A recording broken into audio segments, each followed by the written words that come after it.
Afternoon, guys. I'm Dave Canterbury with Self-Reliance Outfitters in the Pathfinder School. What I thought we'd do today, I'm inside my equipment shed. I got a nice hard table here.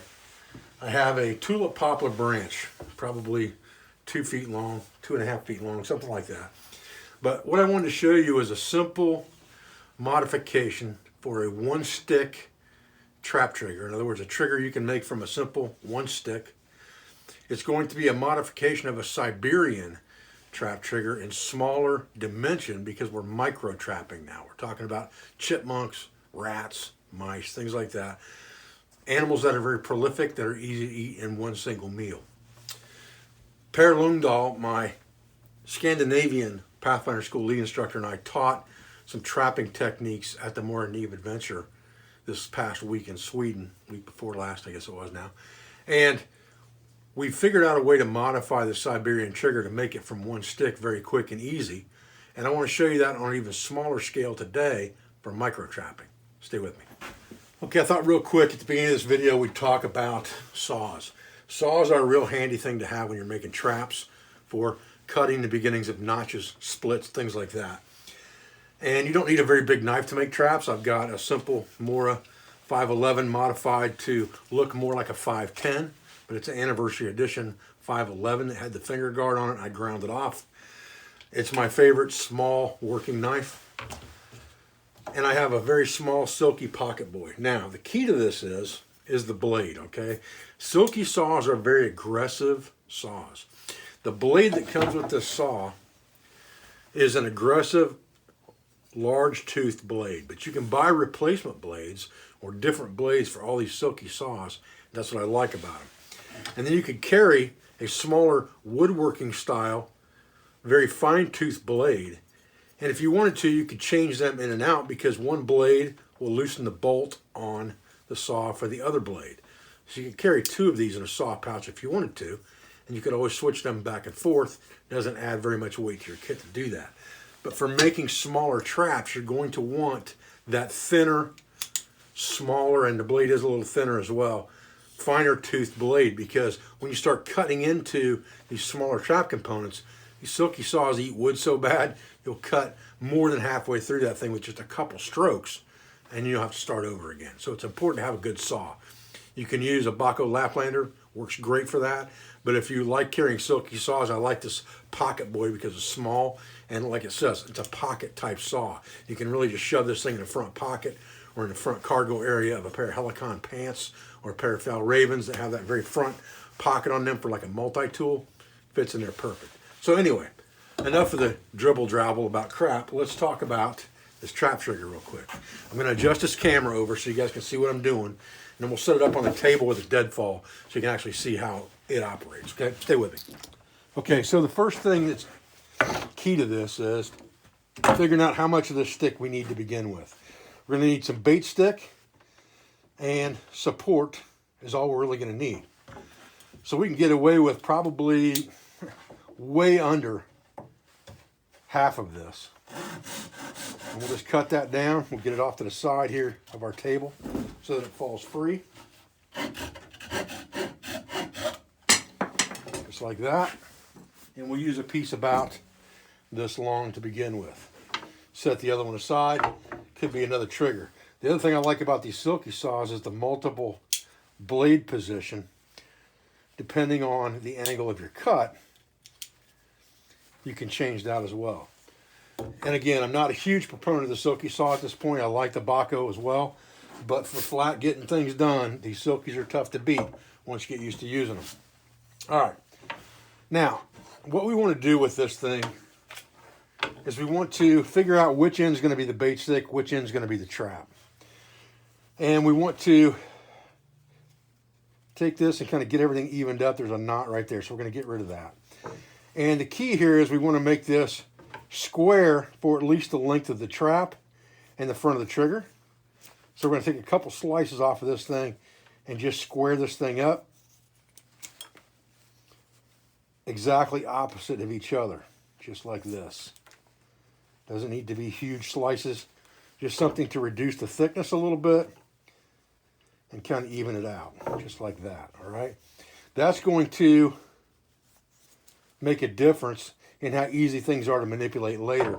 We want to get as many of these squaring cuts and things like that done as we can up front. Now, the next thing we're going to do is, this is actually going to be our trigger and a portion of our bait stick. So what we're going to do with this is we're going to barber chair this trigger. We're going to take one cut about 1/3 of the way on the trigger length that we want, and we're going to cut less than halfway through the material. We're going to come to the other side, just a little ways up from that, flip it over, do another half cut, just like that. And that's just 2 strokes of that saw is about all that takes. And then we're just going to kind of barber chair this piece of wood. Still fairly green, but we can make it happen here. If we do it from both sides, just like this. There we go. Break it right off and get the bark off of there. And we've got what we need. Now we've got a barber chair right here, okay? That's the beginnings of our trap trigger. I'm getting things a little bit closer for you guys so you can see a little bit better what I'm doing. We've barber chaired this off here and here. The next step that we want to do is we want to cut just a little bit off of the front end of one of these barber chairs to create space. Just like that. That way there's no chance of any friction here whatsoever. And now we're just going to come in here and we're going to cut this off at the height we desire our trap to be. Just like this. And that is basically our trap trigger here. Like this, okay? Very simple. Now what we need to do is we need to put this thing together and we need to cut an angle on both sides of this away from, angled up toward this break. And I'll show you the reason for that in just a second. So we'll take each piece of this as if it was still one, and we'll just cut about a 45-degree angle on both of those just like that. And here we have a cut. And what that does is that forces that issue, because this is teetering like this when there's pressure on it, to push it away from each other, just like this, okay? And there's no chance, because of this gap, of this getting hung up. Now, to further accentuate that, we're going to take this piece and we're just going to cut straight down at a 45, just like this, and then just kind of trim it off even, just like that. And I've left the bark on here, but you could take that bark off if you wanted to. Now we've got this, okay?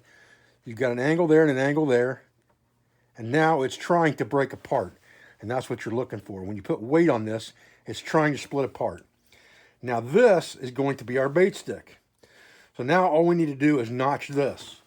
So we're going to come in here, and we're going to thin it down just a shade more here to start off with, just like this and like this, keeping those 2 cuts squared up so that our thickness is the same on both sides, just like that. Then we're just going to take our saw and make an initial cut here, and it doesn't have to be very deep, dragging some bark off, so we'll just pull that off. This initial cut does not have to be very deep at all. It's about halfway through the material.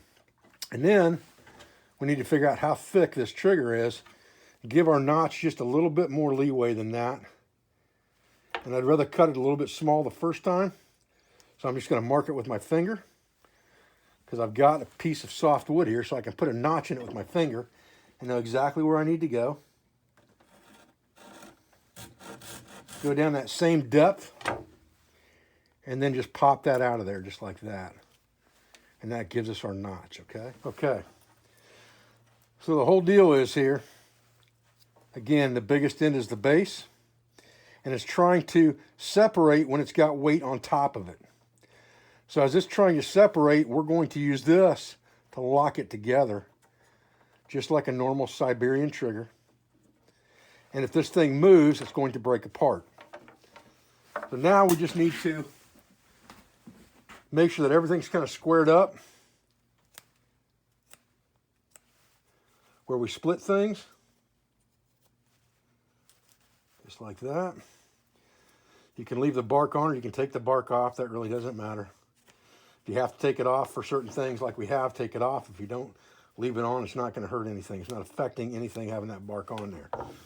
The important key element here is that we have a square side that we can lock onto here when this thing splits. Okay, so I snapped the notch out of my first trigger stick, so I had to make another one. That happens when you're testing a heavy deadfall sometimes on a solid anvil. You're going to break components of your trap and you have to make them again, but that's just the way it is. So again, let's talk about this, how this works. You've got compound angles here that are trying to force separation, and the only thing that keeps that from happening is this. And once this moves, the trigger breaks down, okay? So what we want to do here is we want to take this and set it underneath the trap in this configuration, like this, so that it is trying to separate. You can see that's rocking in my hand. That's exactly what we're trying to accomplish. The further we get this to the outside, the better off we're going to be, but we got to find a place to sit it that's solid so it doesn't move around. And then we can come in here and we can adjust this so that it's very sensitive, so that it barely has to move and the trap's going to go off.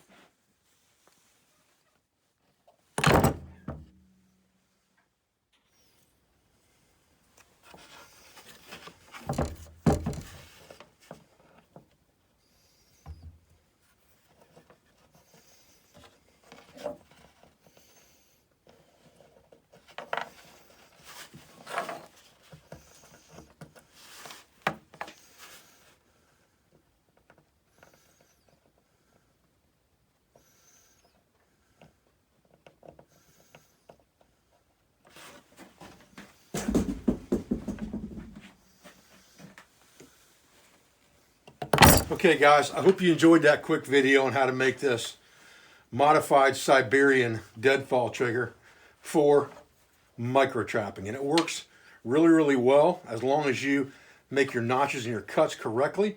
It's important which side of the trigger itself you have these cuts because you're trying to force that separation.